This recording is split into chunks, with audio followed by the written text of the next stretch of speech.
from what happened last season. We're entering a year. This is going to be the first season since 2011 that neither Florida State or Clemson is the defending champion at this rate.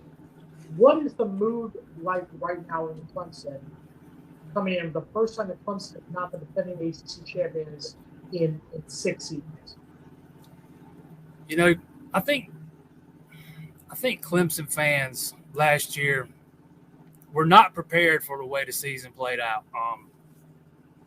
They've gotten so accustomed to getting elite level quarterback play over the years with Deshaun Watson, Trevor Lawrence, and just are not used to watching a quarterback struggle the way DJ Uiagalelei did a season ago. And it's a different kind of feeling around the fan base. You know, you got some that are worried that Dabo Swinney's going to stick with a struggling quarterback and not give the stud 5-star freshman a shot. Then you got the other side of the fan base who thinks the 5-star freshman is going to come in and beat the veteran out before the season even starts. I mean, it's kind of weird.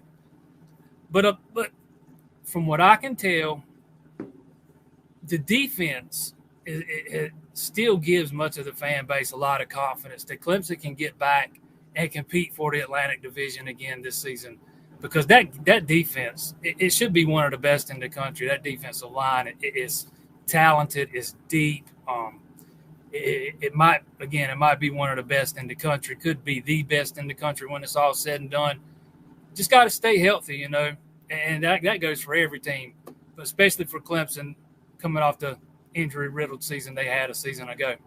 Mm-hmm. Yeah, Florida State, I think both Clemson and FSU have a really good defensive line unit that is probably going to carry Florida State's defense this upcoming season. I think that's going to be the strongest side of the ball for the Seminoles this upcoming season. And one thing that Florida State was able to do a good amount, because they had to run the ball. Clemson had to run the ball a lot last year, is with Jermaine Johnson and Keir Thomas coming off the edge, but both of them are gone.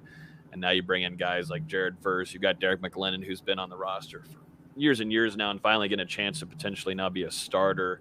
What about the quarterback room for Clemson? Well, what should FSU fans be keeping an eye on? Because I'm not entirely sure, and this gets your take on it too, but does Dabo feel pretty confident there, what he's got with going with DJ again, or what's the potential option of what they want to do there at quarterback? You know, coming out of the spring, Dabo Swinney made it clear that DJ is still the starting quarterback. He's going to be the starting quarterback heading into fall camp, that he had done nothing to lose the job. And I feel confident that he's going to be the starter when the season starts. But I also think Clemson's got another option this season that they did not have last year. With all of DJ's struggles, I don't think Clemson really had another viable option behind him to give an opportunity to take that job. You know, Tyson Pumachan was the backup. He was coming off a torn Achilles that he suffered in the spring game. I'm not sure exactly how healthy he was. If he was fully healthy, let's say that. I'm not sure if he was fully healthy when the season started. But even if he was, I'm not sure he's the better option of the two. I think Clemson has a guy this season that if DJ continues to struggle, that Dabo Swinney will not hesitate to give a shot. Kay Klubnik has all the makings of a fantastic Power 5 quarterback. He's mobile. He's got the arm strength. He can throw on the move. He's accurate. You know, a lot of the things that DJ struggled with last year. So while I think DJ is going to get the benefit of the doubt to start the season, I don't think the leash is going to be all that strong. And if he struggles, I definitely think we see Klubnik get an opportunity. And if he ever gets his opportunity, he might not ever let go of it. To me, the only question with him is durability. You know, he's a freshman. He came into the spring at 185. I think he'll be pushing 200 by fall if he's not already. I saw him about a month ago. He looks like he's already there. You can tell he's been in the weight room a lot. But to me, that's the only question, is durability when it comes to Klubnik. But again, if he gets opportunity, he might not ever let go of that job. Last season, we talked about this a little bit. Last season was the first time that Clemson didn't win the ACC since 2014. First time they didn't make the playoffs since that 2014, since that inaugural playoff year. So, two-part question for you. Number one, how much pressure is on DJ right now at this point to get Clemson back into that playoff argument, to get them back and winning the ACC? That's the first part of the question. And the second part, we all know about DJ. We all know what he's capable of. When he's on, he's on. We all know about that defense. Who are some of the unsung guys, or some of the guys maybe that not just Florida State fans, but other fans should be on the lookout for on that Clemson roster for the 2022 season? Well, for your first question, I think that's an excellent question. How much? I think there's a lot of pressure on DJ, and I think a big part of how well he performs this season is how he handles that pressure. Nobody expected what we saw last year. I know he was banged up. He had multiple injuries.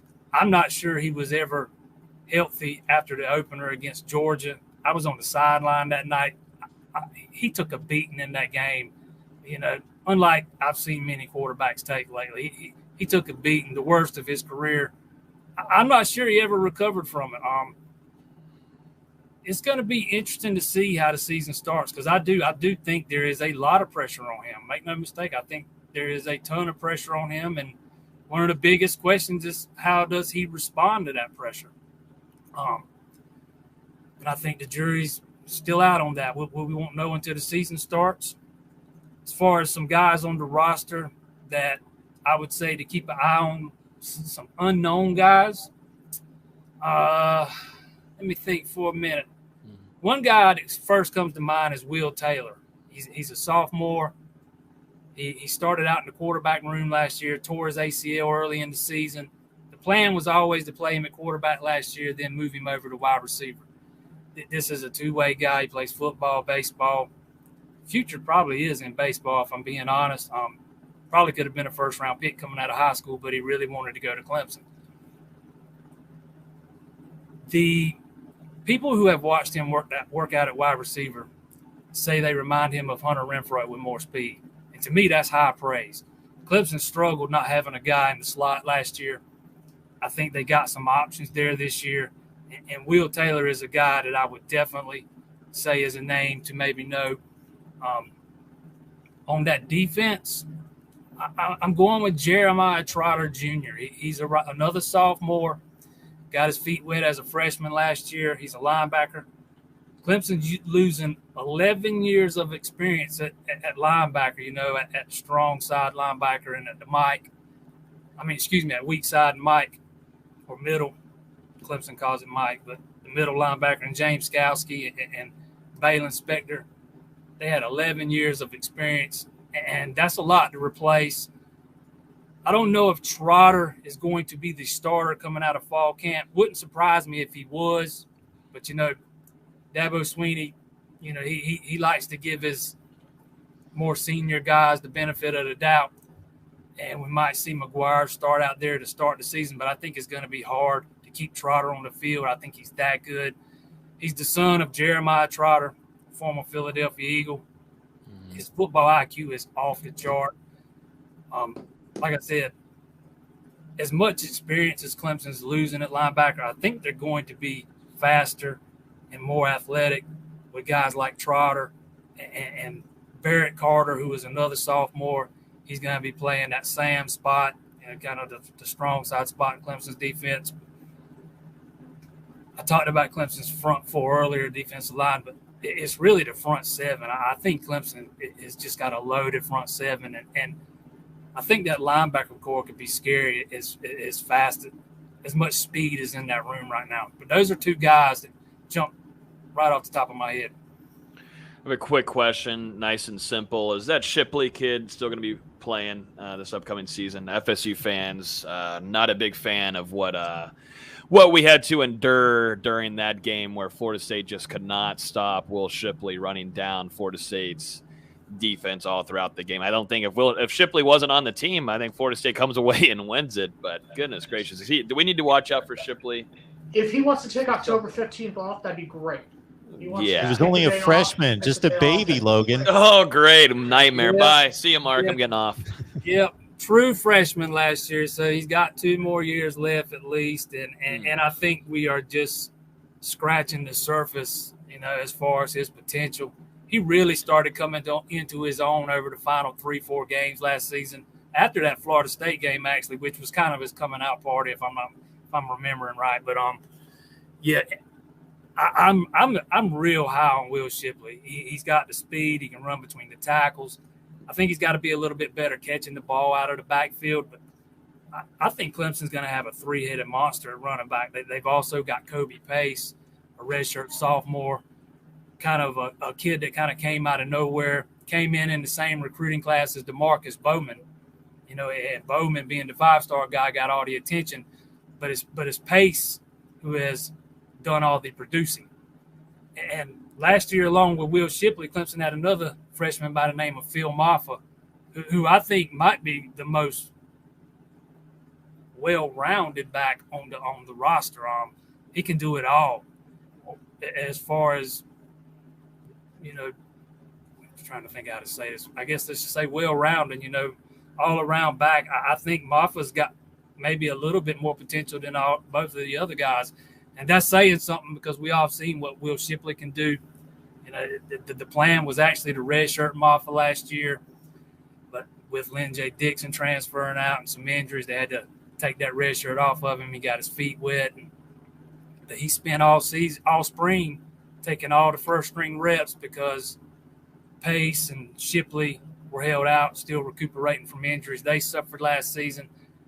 Neither one of those guys were 100% at all hardly last season like everybody else on the Clemson roster. They had to push through and play with injuries. So I know everybody plays with injuries, but it just seemed like it hit Clemson a little harder than it does most teams last year. I've honestly never seen anything like it. Final question from me. Looking at your schedule for this upcoming season, obviously it's very nice for Clemson in the first half of the season. Probably the toughest games are at Wake and NC State at home, which at the surface, I know that you lost to NC State last year, but still, it's a easier first 6 games. The second half of the season, you go to Florida State, you go to Notre Dame, and you got Miami at home before finishing off the year with South Carolina at home. On the surface, as a Clemson fan, somebody who covers the Tigers, how important is it for Clemson at this rate to start off that season undefeated, knowing what that second half of the season has in store? I think it's extremely important. I think that North Carolina State game's been circled on the calendar for a while. Last year was the first time Dave Dorn had ever beat Clemson. They've got to come to Death Valley this year. You got to go way back to find the last time North Carolina State won at Clemson. I want to say it's like 2002 or something like that. I can't remember for sure off the top of my head. But it's been a long time since North Carolina State's won at Clemson. And I think that game is definitely circled onto the calendar the way, And I get why Dave Dorn was celebrating and all that, but, it probably wasn't taken very kindly to inside the Clemson locker room. But I think it's extremely important because the back half of that schedule, you got Miami. I think Florida State's on the back half, not the front half, if I'm not mistaken, and that trip to Notre Dame. So yeah, I'm with you. I think it's extremely important, especially if you want to set the tone early in the season and establish yourself. Say, hey, last year was a bump in the road. We're getting back to where we were. This is still our ACC. I think you need to set that I think you need to make that statement. You need to make it early in the season. I don't think dropping an early game does that. It's going to be so much fun playing you guys also in the Big Ten. We played each other for 30 years in the ACC. We're going to go to the Big Ten together. It's going to be so amazing. Yes, I'm already planning this. We're going to be in Columbus, Ohio together. We're going to be in State College, Pennsylvania. Logan's favorite place, Bloomington, Indiana. It's going to be amazing. Hey, I've already been thinking about some of those bucket list trips too. Don't worry, you're not alone there. Definitely Hey, maybe I'll show up too. Whoa. If you're coming up this way, sure. Whoa. I'm hopefully getting to go to South Bend for the first time this season, so we'll see how that. Hopefully that works out. Hopefully. That was fun. I see this as the son of a New Yorker. I'm going to pass on the trip to Rutgers, though. I think that's one we can pass up on. I think I might pass on that one with you. Okay. Hey, somebody's going to have to make it. Somebody's going to have to go, huh? They still play football at Rutgers? Clemson at Rutgers, sure. There you go. The home of college football. The birth of college football there at Rutgers. Absolutely. Piscataway, it's beautiful. A November 20th trip to Piscataway, New Jersey. Nice cold rain, like 36 degrees. Doesn't that sound good? Oh, sounds Hard delicious. pass. Okay. All right. All right. I thought I could sell you. I'm more inclined to enjoy that Florida weather, even though I live in South Carolina. We both have some good weathers. We both have some good weathers. Yeah, I hate the cold.